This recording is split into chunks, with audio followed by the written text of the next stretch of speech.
राजा विक्रमादित्य के महल में आज अजीब सी हलचल थी। रानी चंद्रलेखा अचानक महल से गायब हो गई थी। कोई नहीं जानता था कि वह कहाँ गई, न कोई निशान था, न कोई सुराग। महल के सभी दरवाजे बंद थे। पहरेदार अपने स्थान पर तैनात थे, फिर भी रानी जैसे हवा में घुल गई हो। राजा विक्रमादित्य ने अपने सबसे भरोसेमंद मंत्री तारनसेन को बुलाया।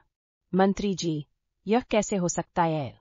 रानी महल में ही थी और अब पता नहीं कहाँ चली गई। कहीं कोई गहरी साजिश तो नहीं? राजा ने चिंता से कहा।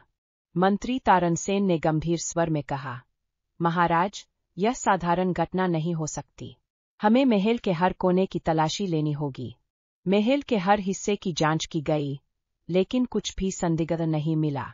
लेकिन तभी राजा के निजी कक्ष के पास एक दीवार पर हल्की खरोंच के निशान मिले। जैसे ही उस दीवार को ध्यान से देखा गया, एक रहस्यमयी दरवाजा दिखाई दिया। यह दरवाजा अब तक किसी को क्यों नहीं दिखाई था? राजा और तारनसेन ने हिम्मत जुटाई और उस गुप्त दरवाजे को खोला। अंदर एक संकरी गुफा थी, जो अंधेरे में लुप्त हो रही थी। राजा ने मशाल जलाई और अंदर जाने लगे।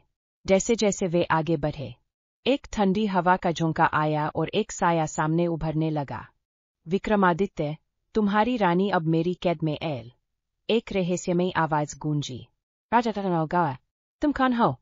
सामने आयो। अचानक अंधेरे में से एक लंबी काया प्रकट हुई। यह कोई और नहीं बल्कि महल का सबसे पुराना सेवक रुद्रनाथ था। रुद्रनाथ, तुमने यह सब क्यों किया? राजा ने क्रोध से कहा। रुद्रनाथ हंसा।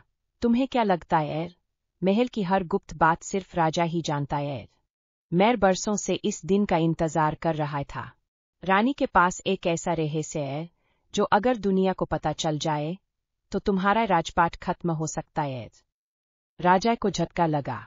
क्या बकवास कर रहे हो?